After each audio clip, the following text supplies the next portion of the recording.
The devil is a part timer season 3 के episode 4 की शुरुआत में हम लोग सुजोना को देखते हैं जो कि उड़न खा रही होती है। तभी उसके गेट पर कोई आता है। वो जाकर देखती है तो उसे पता लगता है कि वहाँ पर तो एमिली होती है जो कि उसे कहती है कि क्या तुम एलिस रेमस को थोड़ी देर के लिए संभालोगी। तो सुजोना मान जाती है, जिसके बाद वो एलिस रेमस को वहीं पर छोड़ जाती है। जिसके बाद एमिलिया माओ के घर पर जाकर माओ को मना कर देती है क्योंकि माओ चाहता है कि एलिस रेमस आज उसके साथ सोए। इस बात से एमिलिया बिल्कुल भी एग्री नहीं करती है। वो उसे कहती है कि मैं ऐसा नहीं होने दूंगी। ये सुनकर आशी एमिलिया से कहता है कि तुम कितनी ज्यादा क्रूएल पर्सन हो, तुम एक बच्चे को अपने फादर के पास नहीं सोने दे रही हो। जिस पर एमिलिया कहती है कि बुरी मैं नहीं, बुरे तुम लोग हो, तुम्हारे पास तो गद्दे भी नहीं है, तो क्या तुम एलिस रेमस को जमीन पर सुलाओगे? अगर तुम लोग चाहते हो कि मैं उसे तुम्हारे साथ सोने दूं तो कम से कम गद्दे तो खरीद लो। एमिलिया अब जाकर उस शेल्फ को खोल देती है जिसके अंदर उरुशियारा बैठा होता है और अब वो गिर जाता है। तो एमिलिया कहती है कि अगर तुम लोग गद्दे खरीदोगे तो तुम लोगों ने यहाँ पर रख सकते हो, ये काफी अच्छी स्टोरेज जगह है। अगर तुम टॉप शेल्फ को भूल जाओ तो यहाँ के नीचे बॉटम वाले एरिया को ऑर्गेनाइज करके रख दो और तुम फिर गद्दे को यहाँ पर रख सकते हो। तो माँ बताते हैं कि जब मैं एंटी इस्लाम में वापस जाऊंगा तो हमारे इस घर के सारे सामान को मैं वहाँ पर ले जाना चाहता हूँ। हम लोग वहाँ पर फिर जो माइक्रोवेव का यूज कर पाएंगे अगर हम लोगों ने मैजिक पावर बना देंगे तो एमिलिया कहते हैं ठीक है फिर तो तुम अपने साथ गद्दे को भी ले जा सकते हो।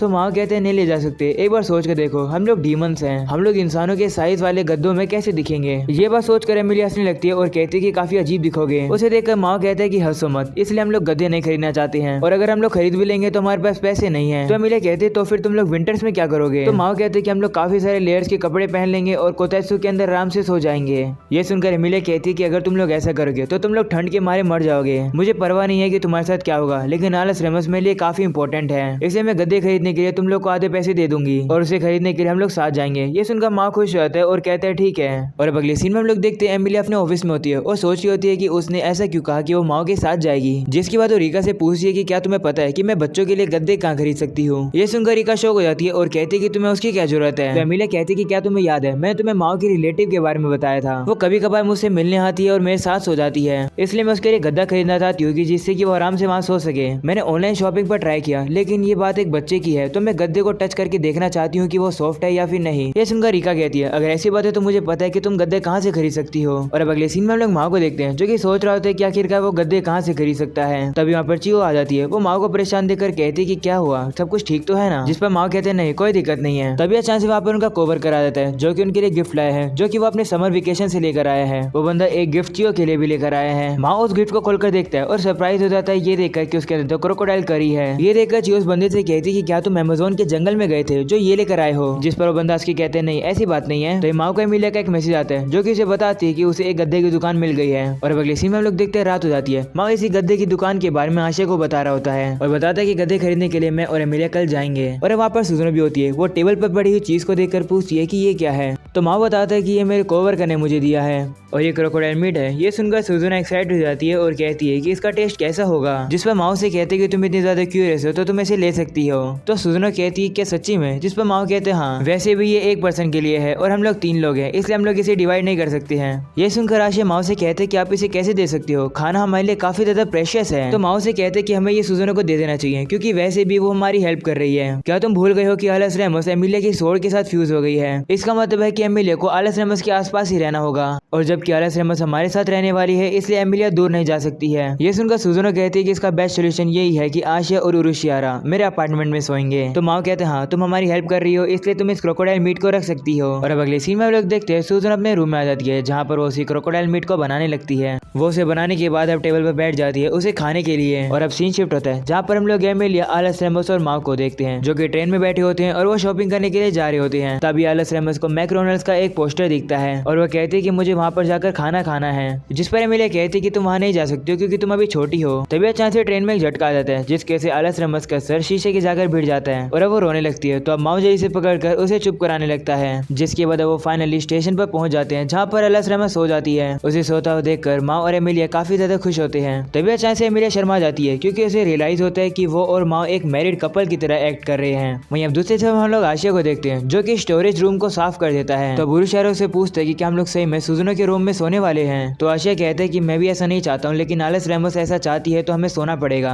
तो उरुशियारा कहते हैं कि तुम जाकर सुजोना के रूम में सो जाना, मैं तो यहीं पर सो सकता हूँ। तो आशिया कहते हैं कि तुम यहाँ सो तो सकते हो लेकिन एमिलिया ने इस बात पर मना किया है। तो उरुशियारा कहते हैं कि क्या ये सुजोना के लिए बर्डन नहीं होगा। तो आशिया कहते हैं हाँ हो तो सकता है, मैं काम करता हूँ सुजोना से थोड़ी बात कर आता हूँ इस बारे में। और अगले सीन में हम लोग देखते हैं आशिया सुजोना के अपार्टमेंट में आकर बेल बजाता है लेकिन कोई भी बाहर नहीं आ रहा होता है। तो अब आशिया को लगने लगता है कि सुजोना तो वहाँ पर है ही नहीं। नहीं। और अब अगले सीन में हम लोग माओ और एमिलिया को देखते हैं जो कि आलस रेमस को लेकर गद्दों की दुकान पर आ जाते हैं, जहाँ पर दुकान वाली लेडी आलस रेमस को देखकर कहती है कि ये तो काफी ज्यादा प्यारी है, इसकी आंखें तो अपनी मम्मी पर गई है और इसका मुंह अपने पापा पे गया है। ये बात सुनकर एमिलिया शर्मा जाती है, जिसके बाद वो लेडी कहती है कि आप लोग को क्या खरीदना है। तो एमिलिया कहती है कि हमें गद्दा खरीदना है जो कि आलस रेमस यूज कर सके।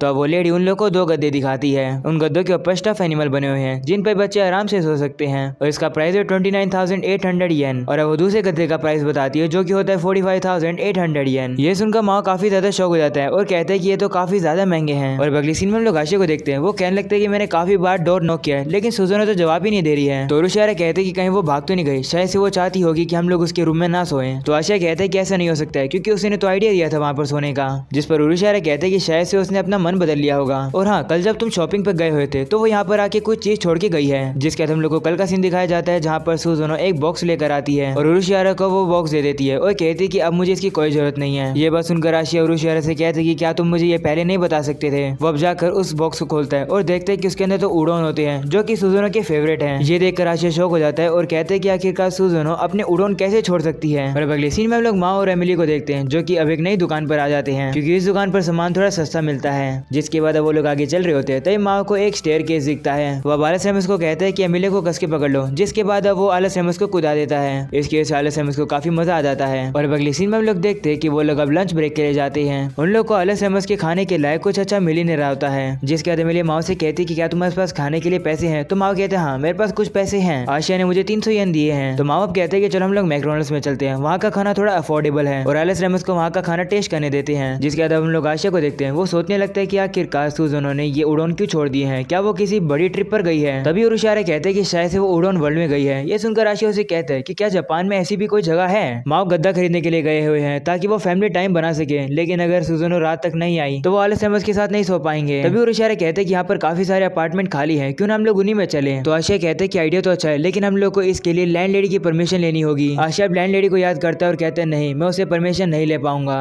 और अब दूसरी तरफ हम लोग माओ और एमिलिया और आलस रेमस को देखते हैं जो कि पिकनिक मनाने के लिए एक बड़े से पार्क में आ जाते हैं। और अगले सीन में लोग देखते हैं वो लोग एक बेंच पर जाकर बैठ जाते हैं, जहाँ पर माओ सबसे पहले आलस रेमस के हाथ को टिश्यू से साफ करता है और फिर वो उसे मैकडॉनल्ड्स की फ्राइज खिलाता है जो कि उसे काफी ज्यादा टेस्टी लगती है। वहीं पर अब माओ एमिलिया को टी देता है और एमिलिया को वो चाय काफी ज्यादा पसंद आती है। तो माओ कहते हैं हाँ ये काफी टेस्टी है और ये 100 येन शॉप पर मिलती है। वो लोग इसी तरीके से काफी एंजॉय कर रहे होते हैं। माओ कहने लगता है कि मुझे नहीं पता है कि हम लोग इस तरीके से आलस रेमस के साथ कब तक एंजॉय कर पाएंगे। वह एमिलिया से कहते हैं कि तुम फ्रीज होना बंद करा करो और वैसे भी तुम अब प्लान नहीं कर रही हो मुझे सेक्रेट सोर्स से मारने का, इसलिए उसके बारे में सोचना बंद करो। तो एमिलिया से कहती है कि इसका ये मतलब नहीं है कि मैं तुम्हें नहीं मारूंगी। ये सुनकर माओ से कहते हैं कि तुम्हें इतनी डिफेंसिव होने की जरूरत नहीं है, वैसे भी आलस रेमस को संभालते समय ये जरूरी नहीं है कि हम लोग हीरो हैं या फिर डेविल हैं। और अगले सीन में लोग देखते हैं शाम हो जाती है। वहीं आशिया परेशान हो जाते हैं क्योंकि उसे अभी भी आइडिया नहीं आ रहा होता है कि आखिरकार वो क्या करें। वो सोचने लगते हैं कि हम लोग किसी कैफे में जाकर सो जाएं, लेकिन वो तो काफी ज्यादा महंगा पड़ेगा।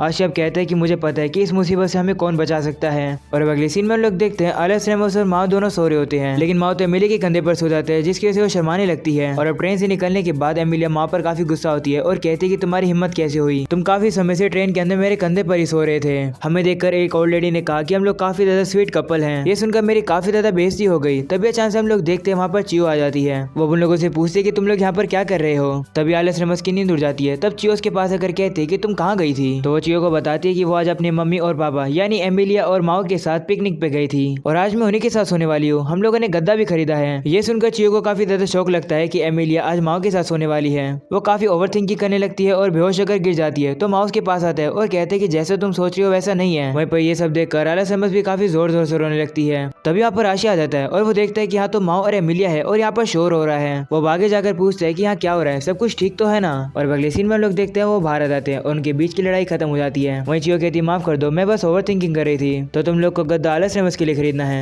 जिस पर वो लोग कहते हैं हाँ। और अब माँ पूछता है आशिया से कि तुम यहाँ पर क्या कर रहे हो। तो वो कहता है कि मुझे चियो के एडवाइस की जरूरत थी क्योंकि हमारे सुजनो के साथ कॉन्टैक्ट टूट गया है। और अगले सीन में हम लोग देखते हैं वो लोग सुजनो के घर पर आ जाते हैं और नॉक करते हैं, लेकिन कोई भी बाहर नहीं आता है। तभी अचानक से अंदर से उन्हें रोने की आवाज आती है और अब वो लोग अंदर जाकर देखते हैं और वो लोग देखते हैं कि सुजनो तो रो रही है। ये देखकर सभी लोग उससे पूछते हैं कि क्या हुआ। तो ये माओ की नजर कुछ बर्तनों पर जाती है और फिर जाती है उस करी के ऊपर। वो देखकर माओ से पूछते कि क्या तुमने इस क्रोकोडाइल मीट को बनाया है। जिस पर वो कहती हाँ मैंने बनाया और खाया, लेकिन जब मैं उसे खाए थे तो कुछ खाना मेरे फेवरेट किमोनो के ऊपर गिर गया। ये सुनकर आशिया उसे कहते हैं कि क्या तुम्हें इस चीज का इतना ज्यादा शौक लगा कि तुमने डिसाइड किया कि तुम कुछ समय के लिए उड़ोन नहीं खाओगी, इसलिए तुम उन्हें हमारे घर पर छोड़ गई। वहीं अब चियो सुजुनो के पास आती है और कहती है कि अगली बार तुम मुझे बुला लेना, मैं तुम्हें बता दूंगी कि दाग कैसे निकाला जाता है। तो सुजुनो कहती है कि आखिरकार मैं इतनी बचकानी चीज किसी को कैसे बता सकती हूँ, लेकिन सच बताऊं तो मैं काफी ज्यादा शौक में हूँ। ये देखकर माओ आशिया से कहता है कि आज तुम्हें सोने में तो काफी दिक्कत होने वाली है, जिस पर आशिया कहता है हाँ। और अब अगले दिन हम लोग देखते हैं एमिलिया रीका को बताती है कि किसी रीजन की वजह से वो लोग गद्दे अगले हफ्ते फिर से खरीदने जाएंगे। वहीं पर हम लोग रीका को देखते हैं जो कि अपने आप में ही खोई होती है। और अब घर आने के बाद एमिलिया अपनी उसी दोस्त से कहती है कि मुझे नहीं पता है कि मुझे माओ को हराना चाहिए या फिर नहीं। तो उसकी दोस्त कहती है कि हाँ तुम्हें दिक्कत तो आएगी क्योंकि वैसे भी तुम लोग कपल्स जो हो। तो एमिलिया से कहती है नहीं ऐसी कोई बात नहीं है, हम लोग मैरिड नहीं है, लेकिन ये इतना बुरा भी आइडिया नहीं है कि मैं एंटी इस्लाम में जाकर अपनी फीलिंग्स को वापस से समझूं। और अब इसी के साथ हो जाता है ये एपिसोड यहीं पर खत्म। पसंद आया तो लाइक कर देना, चैनल पर न्यू हो तो सब्सक्राइब कर देना। मिलते हैं अगले एपिसोड में, तब तक के लिए बाय बाय।